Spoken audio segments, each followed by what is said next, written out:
You're listening to the I'm Busy Being Awesome podcast with Paula Angebretson, episode number 218.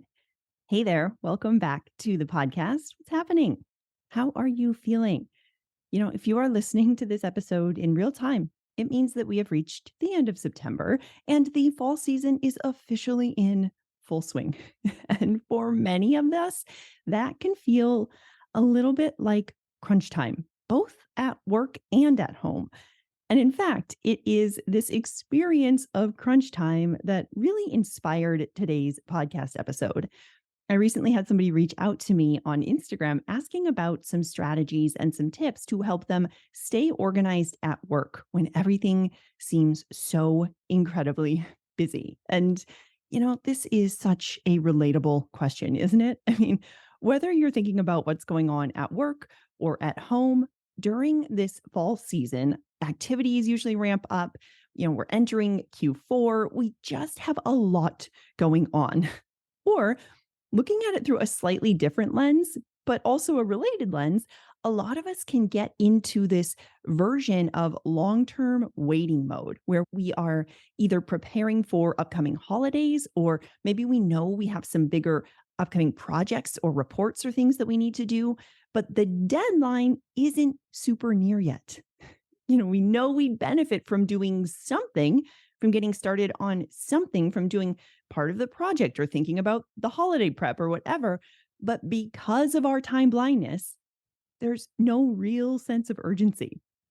And this often leaves us feeling kind of untethered and unstructured, and we just don't know what to do with ourselves. It feels a little squishy.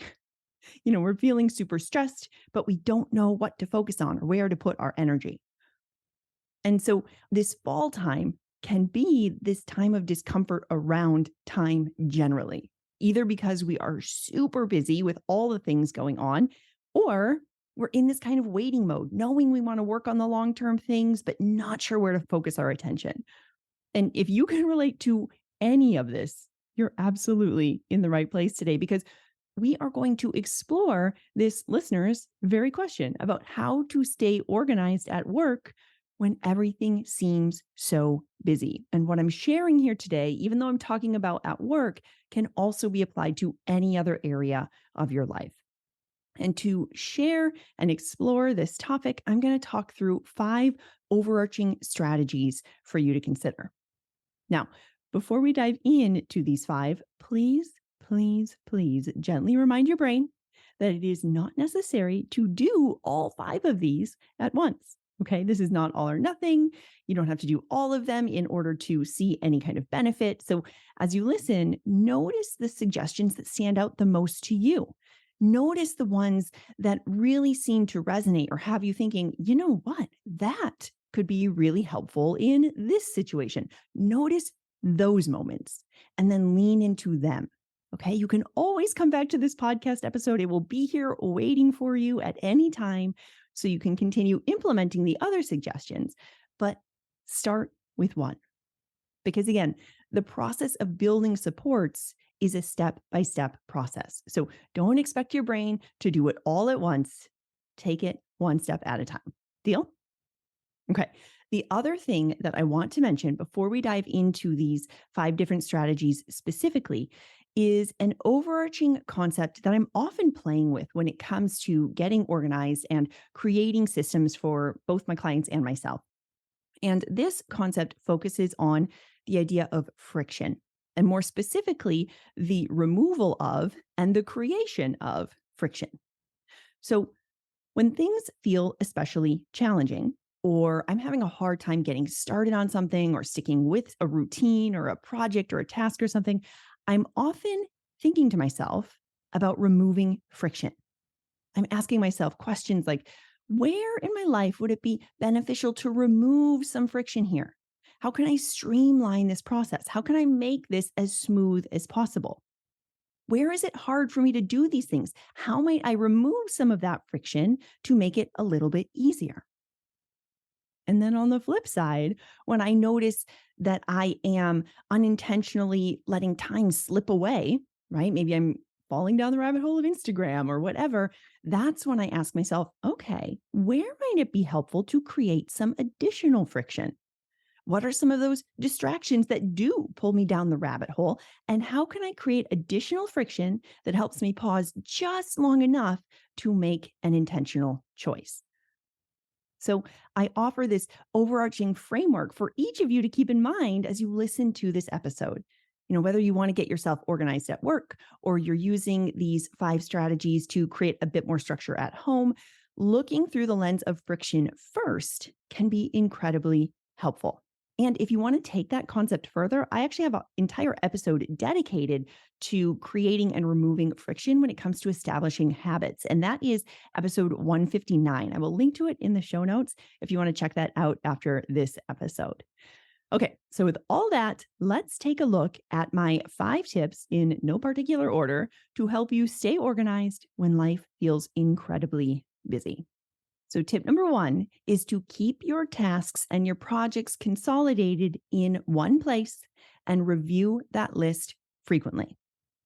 So, when things get increasingly busy in our schedule, it's really easy for us to stop using the systems that work because things seem to come at us so fast and we just think, I don't have enough time to do this. And so we grab whatever post-it note or scrap of paper is nearby and we jot down the task, we jot down the thought, we write down that number we need to call back. And I mean, this can be helpful. It's good to write the thing down. That's step number 1. The problem here is that in our particularly busy seasons, when things are coming at us pretty fast, we tend to lose track of all of that loose paper, right? It's hard to remember all the things when they're scattered in lots of different places. And this is why it is so incredibly important and helpful, especially in a busy season, to keep everything consolidated to one place. Now, for those of you who like to have both a digital and paper option, I can hear you yelling at me right now, but I like to have both. I need to have paper. Not a problem. Okay, that totally works too. In this situation, challenge yourself to limit to 2 spaces. Okay, so you have one notebook or planner, whatever the analog version is, one of those, and then one digital app, whether it's a larger task or project management tool, Todoist or Asana or whatever, or the simpler reminder app or notes app in your phone. Stick with one thing and hold on to it for this season. Now, your brain, if it's anything like mine, will absolutely want to go down the rabbit hole doing all the research on all the different options for all the task management tools.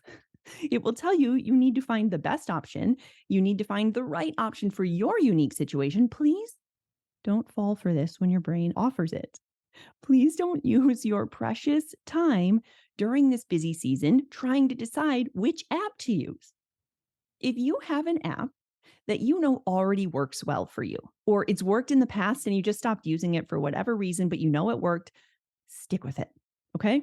Brilliant. If you have no idea and you just want to try something simple that's digital, stick with the Reminders app or the Notes app or Google Tasks. Those are all super easy, super accessible. If you want something a little more complicated for task management, maybe you use Todoist or TickTick. If you want something a little more complicated along the lines of project management, probably check out something like Asana.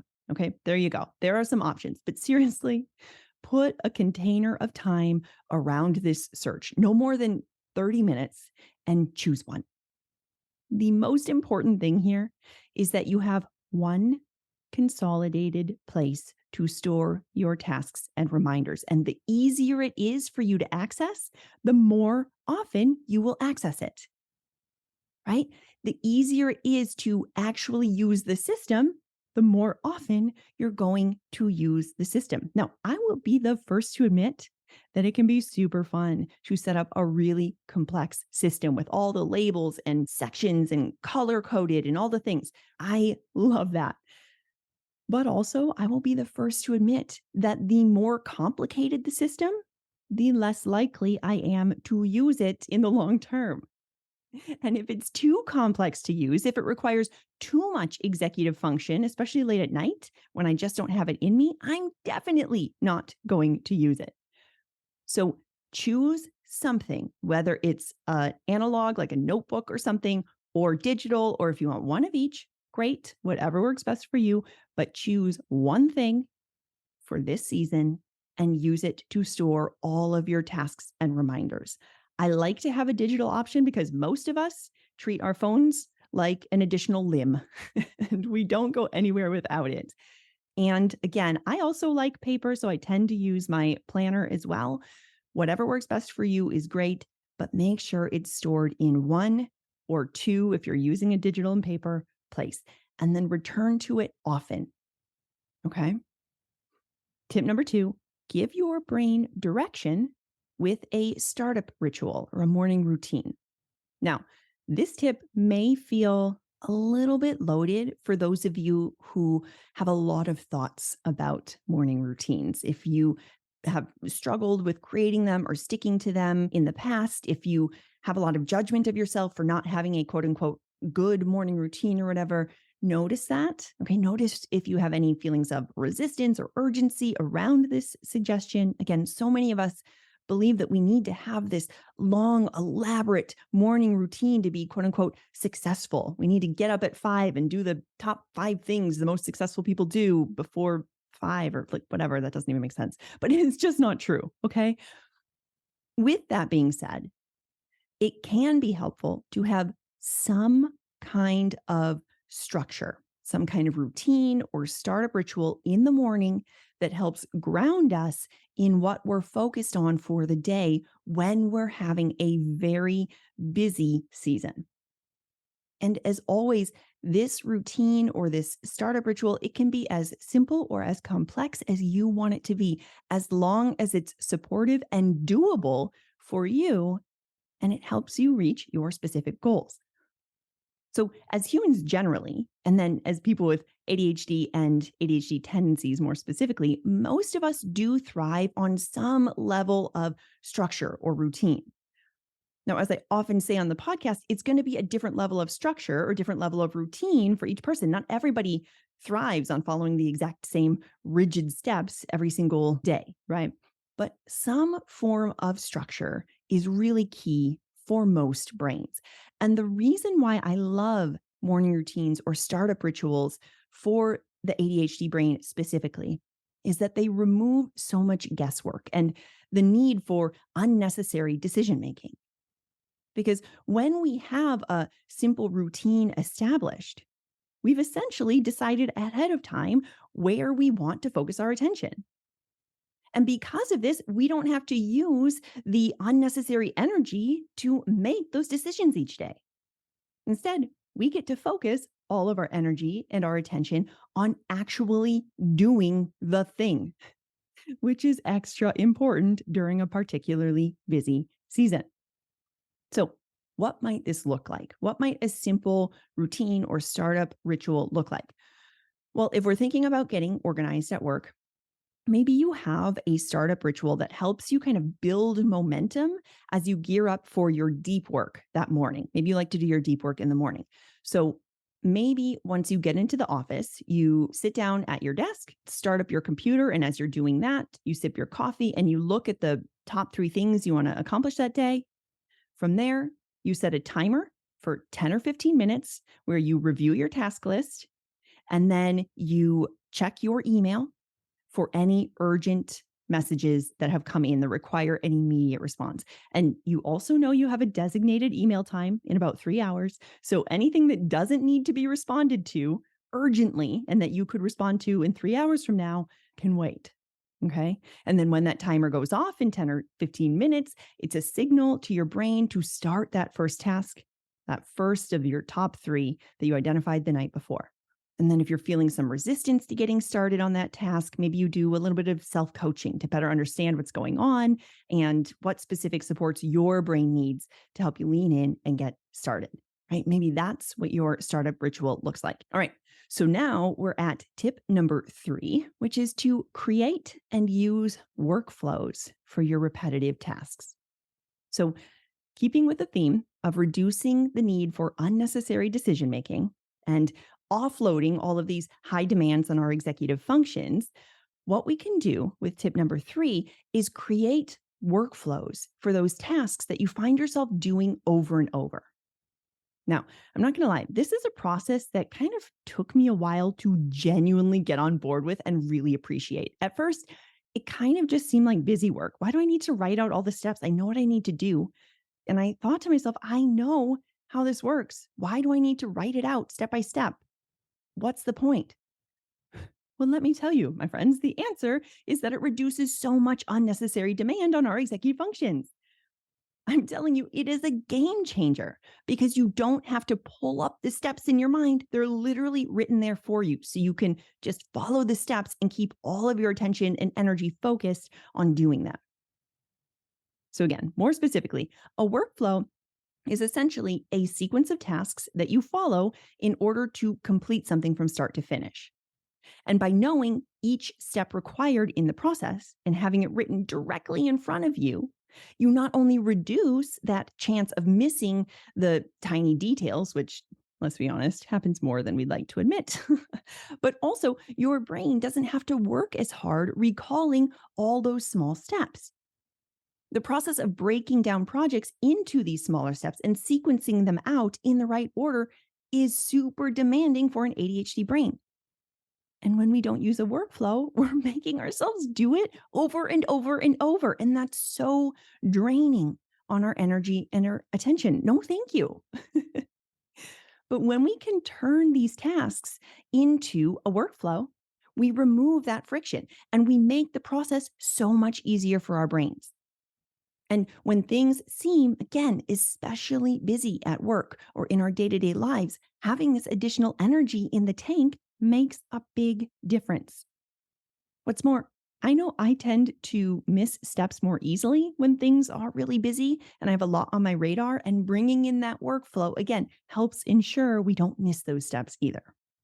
And you can create workflows for virtually anything you do often. I use them for creating my podcasts, for writing my email newsletters, for creating social media content, for planning out launches in the business, for teaching classes. I mean, I have them for everything. And I'm guessing you have all used some form of a workflow at some point in your life, whether you knew it or not, because most of you have probably followed a recipe, and a recipe is a workflow. You have a starting point, you follow a series of steps, and when you're done with those steps, you have a final product, right? And for those of you listening with businesses or who are in a role where you delegate a lot, whether to a team or to family members, as I'm saying this out loud, actually, workflows can be extra beneficial because once you have your system down and you've written out the steps, then you can hand it over to someone else on your team or your VA or your partner or your child or your roommate to help follow the steps as well. All right. So, tip number 3, create those workflows, especially during this busy season. Now we get to tip number 4, which is to batch work as often as possible. Now, I love batch working. It is such an effective and efficient way to use your time in so many different situations because it allows you to get into that flow state and actually stay there. As we know, ADHD brains really struggle with these transition periods. And when we are constantly task switching from one project or focus area to the next, we spend a lot of time in this uncomfortable transition period. But when we adopt a batch working approach, you reduce those unnecessary transitions so much. So essentially, batch working means that you work on the same kind of task for an extended period of time. So, for example, I might batch my podcast process and I might write several different episode outlines, and then I might record several different episodes, and then I might edit those different episodes. Because each of these tasks requires a different part of the brain. And batching this allows me to stay in that particular skill set for an extended period of time, which again makes things move more efficiently. I do the same thing with creating social media content. I write the content first, then I go and design all the graphics, and I stay in the writing part of my brain with the content, and then I go into the design part of my brain when I go into Canva to design all this stuff. And I like to batch several different posts at once, doing all the writing and then all the designing so that I can really get into that flow state. Similarly, you might batch emails. Rather than popping it in and out of your inbox all day long or Slack or whatever communication tool you use, where, sometimes you read the messages, sometimes you respond to them, sometimes you just check to see if something came in. Instead, you can set aside an hour or two or however much you need. Maybe it's an hour a couple times a day or whatever, and go through all the inbox at once. Maybe the first 20 minutes you spend reading and deleting the things that don't really require a response, right? Just all the information coming in. And then the remaining time of that hour you spend responding to those that actually require a longer response. Or maybe you flip that. I tend to flip it. I begin the first part of my email block responding to the emails that require some thought. And then the last bit of time is what I spend reading and deleting, just the kind of information emails and things. But whatever works best for you, batching your emails can be a really effective space to play around. Essentially, when you set up your schedule in a way that allows you to batch your work, it can be incredibly effective because it's creating a sense of order. When things seem especially busy, you know exactly what you're working on, and it helps you stay in your flow state by reducing unnecessary transition time and distractions that inevitably pop up more often when we're bouncing from one task to the next. And that brings us to tip number 5, which is to reserve time in your schedule for actual work time, and to do so by using time blocking. So, one of the biggest obstacles that so many of us face is actually having time in our schedule to do the work we want to do. So, I work with several clients who often find themselves spending most of their day playing calendar Tetris with their colleagues, popping in and out of meetings, both virtually and in person, and never having time to actually do the work they're hired to do because they're in meetings all day long. Now, sorry to break it to you, I'm not going to solve for that overarching problem in regard to how corporate runs meetings in one tip of a podcast. Sorry about that. But I do want to highlight the often impossible feat in which many of you find yourselves, okay? And to no fault of anyone specifically, right? We find ourselves incredibly busy with our calendar packed back to back with meetings, and we literally don't have any hours in our time budget dedicated to doing the work we're here to do. Now, here's the deal. I know that there are many situations where you actually do have little to no control over when you have these meetings, when you have to attend them, how many you need to attend, whether or not you have control over your calendar. But I would also challenge you to question whether you have zero control. A lot of us tell ourselves, I have no control. I have to go to all the things. I have no control over my schedule. I never have time to do anything. I just have all these meetings. Check in. Is that actually true? It may be, but for some of us, it's not. Do you have any say whatsoever in your meeting schedule, in what it looks like, in how full it is? Do you have any say at all? Are you able to block off dedicated working hours, maybe a couple of them each day, to help ensure you're able to do the work they brought you to their company to do? If so, this is where we can really shine with time blocking in a busy season. So I find that for many of us with ADHD brains, when we have things like meetings or events scheduled back to back, we can usually show up and keep moving, right? We can bounce from one meeting to the next when we have that outer accountability of someone else expecting us to show up. And then we have the body doubling in the actual meeting of people helping us stay focused and on track with what's going on. But then we have that moment when those meetings end and we are left with 2 or 3 hours of open space, and the brain freaks out from a lack of structure and a lack of a plan. It's thinking, oh my gosh, there's so much to do, and I have 3 hours and I have to make the most of it, and I don't know where to start. I don't have enough time. And it starts spinning.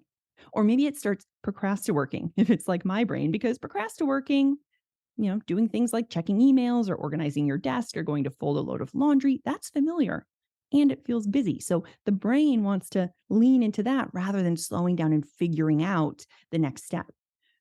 And again, this is just a friendly reminder that I totally get it. If you find yourself doing this, please hear me. I get it. I can speak to it so well because I know it so well. So if you notice yourself kind of judging your behavior, if you're like, oh my gosh, I totally do that. I can't believe I do that. Let's just put down that judgment. There is no need for judgment here. What we're doing is we're bringing awareness to where the friction is. And for many of us, when we have large open blocks of time, time tends to get a little bit slippery. We find ourselves stuck in this indecision and we have a hard time getting started on something.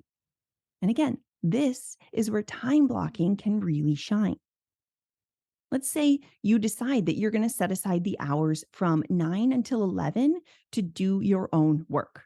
Or maybe your best hours for focus are kind of later in the afternoon. Maybe your best hours are from 3 to 5 or whatever, right? This is your time and you've decided to block it off your shared calendar. It's marked as busy. People cannot schedule meetings during that time. That is your time to do your work. Okay. Now, of course, again, I know not everybody can do that with their schedules. I do hear you. But even if that's the case and you don't have any control over your work schedule, you can still use these concepts in other areas outside of work, okay, where you do have more control over your time. So let's say that you decide to set aside 2 hours from 3 to 5 p.m. That's your best time to get your work done. And you've reserved those hours for you. They're marked as busy. Nobody is going to schedule a meeting over them. In a situation like this, I encourage you to look at those 2 hours and then look at your task list, the things that you've prioritized as most important for this day or this week. And then you are literally going to take what is on your task list and then schedule it into the blocks of time on your calendar between the hours of 3 to 5.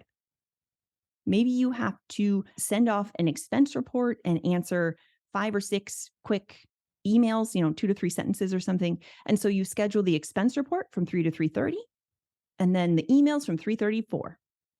And then you have a presentation that you're prepping for the following week. And so you start outlining your slides from 4 to 5.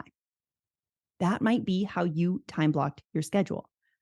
And by intentionally transferring your to-do list onto your time blocked schedule, you're helping your brain clearly understand what you can actually get done.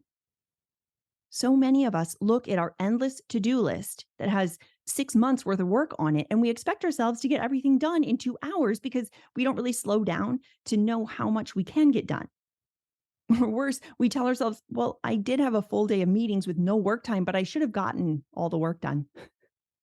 But when we slow down and we actually make math out of the situation, we go, okay, well, I have 8 hours to work. I have 2 hours that are not in meetings. What do I want to add to those 2 hours? And we literally add specific tasks into those open blocks of time. We get a much closer estimation of what we can realistically accomplish each day. Now, time blindness is definitely going to show its head here too.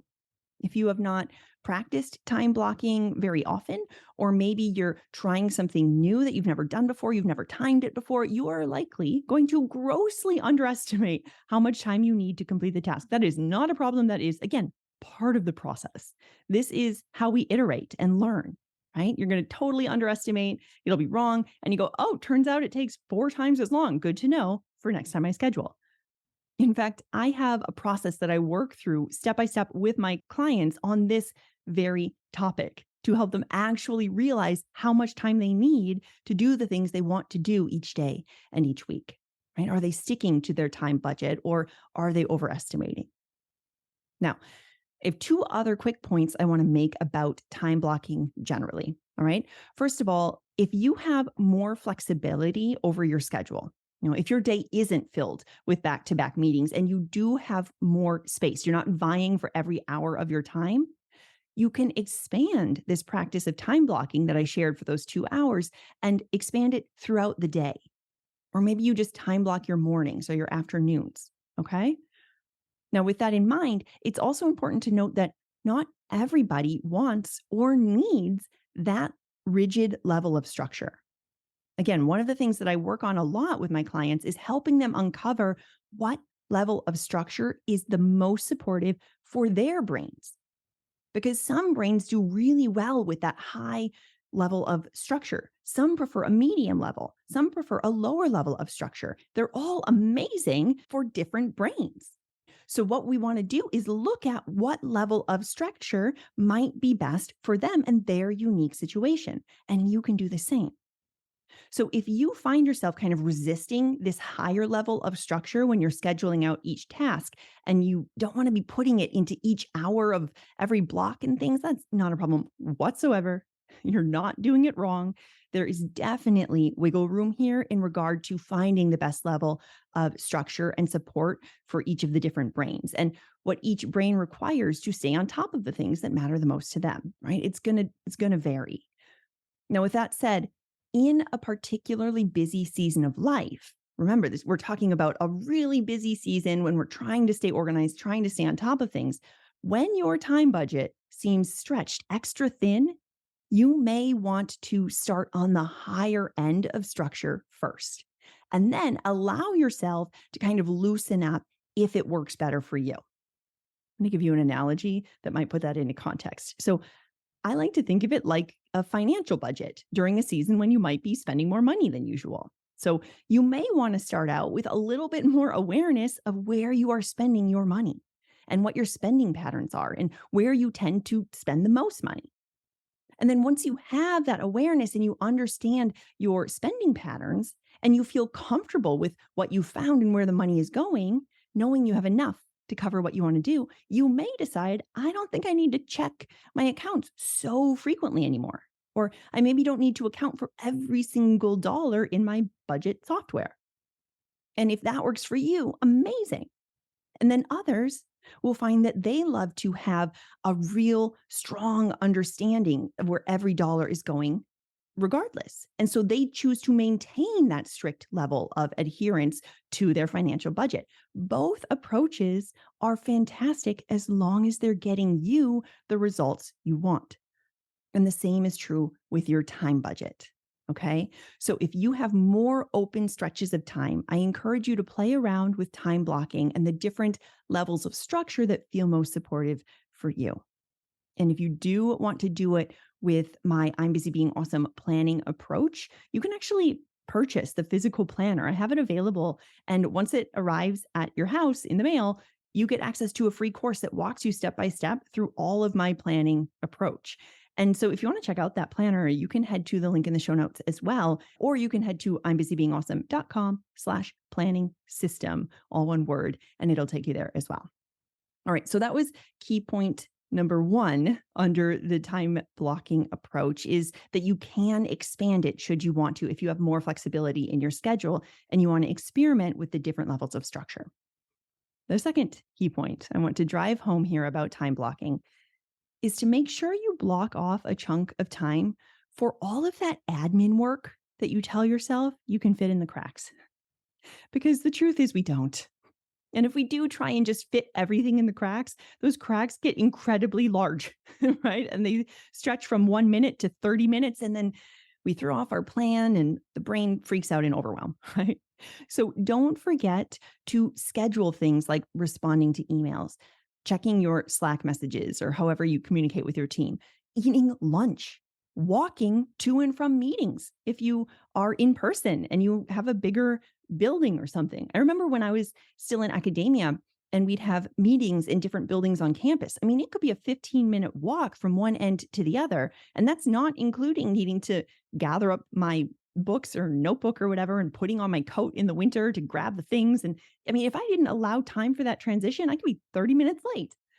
So when you're playing around with time blocking, take into account these little time slips as well.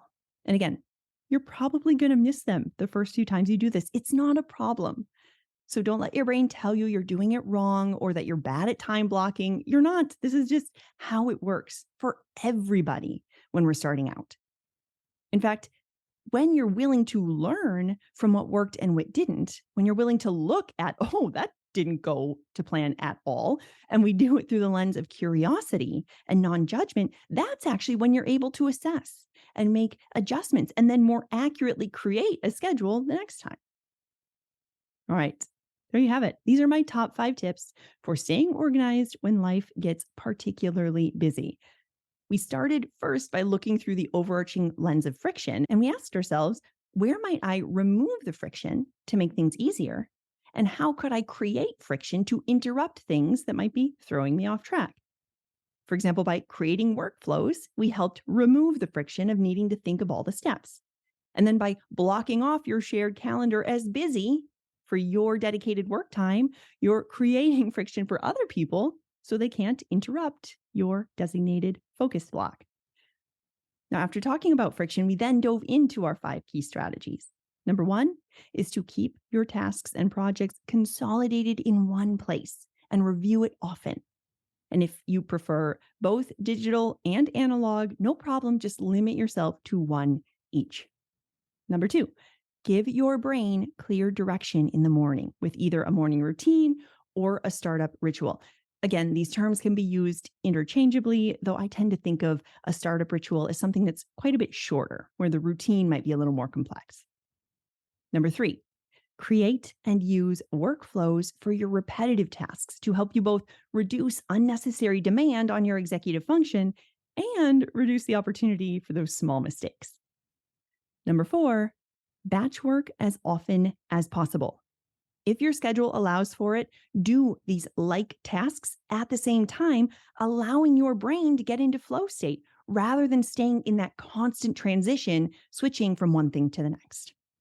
And then tip number 5, reserve time in your schedule for actual work and do so with the strategy of time blocking. And as you think about all 5 of these tips, please remind your brain that you do not need to do all of them at once. Choose the one that sounds like it would be most supportive for you right now. Start small and lean in. And if you want more support in learning how to take these approaches and so many others and apply them to your life, if you want to learn how to create a schedule that actually works for you and your brain, if you're ready to step out of that overwhelm and confusion of not knowing where to start or what tasks are actually a top priority, if you want to make sure that you are taking action and following through on the things that matter the most to you in your life, I would love to have you join us in We're Busy Being Awesome. It's my small group coaching program, and it is starting quite soon. And I highly encourage you to pop through the show notes and click through the link to learn more and add your name to the waitlist, so you'll be the first to know when enrollment opens. And of course, if you're interested in doing this work one-on-one as well, you can also tap through the link in the show notes to read more about that option too. It's time to get the support you deserve. All right, my friends, that's going to do it for us this week. And if you are enjoying this podcast or you're finding it helpful in working with your ADHD brain, would you be a rock star and leave a review? You can head to the link in the show notes and you'll see a step-by-step instruction, a workflow right there to guide you through it. It'll only take a minute, and by doing so, you help get these strategies to even more ADHD brains, and I really appreciate it. Also, have you grabbed the podcast roadmap yet? It has the most popular episodes all detailed for you so you can get yourself up to speed and ready to work with your ADHD brain. You can grab it now through the show notes or head to I'mBusyBeingAwesome.com/map. Until next time, keep being awesome. I'll talk with you soon.